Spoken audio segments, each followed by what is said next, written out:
یا که میخواد که مثلا به همین خاطر میخواد که طاغوت دفاع کند یا که تکفیر نابود کند، کافر است در این حالت. اما به خبر خطا کرده گفته باشد، در این حالت البته که خودش طاغوت کافر گوید، لیکن از دهانش این برآمده مونده باشد، البته حجت رسونده و نصیحت کرده میشد. بارک الله فیک. یک گمراه است، طاغوت ضررش در دین ما هست.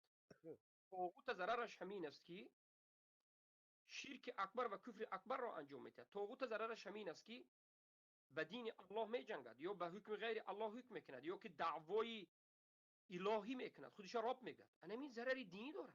این فتنه هست. ما باید این کارش کنیم. اما کسایی هستند که فقط یک عقیده باطل دارند، میگن که کسی که به من ضررش رسد من به او دشمنی میکنم، کسی که به من ضررش نرسد من به او کار ندارم.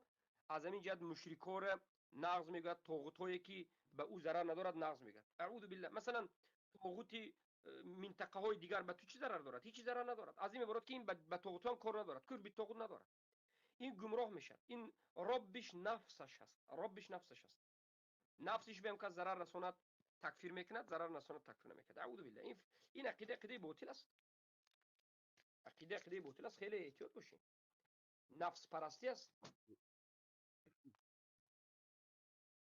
حکمش نمیشه که طاغوت بزرگ معروفی که آشکار و واضح هست، در همون گرد اطراف خودش هست، نمیشناسد و نمیداند، البته که مشرک است.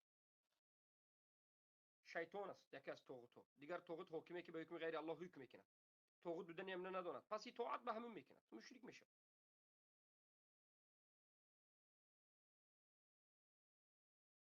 برادر الیف میگن که برادرهایی که با زبان فارسی نوشته میتوانید، فارسی رو نوشته میتوانید، به ما تماس کنید.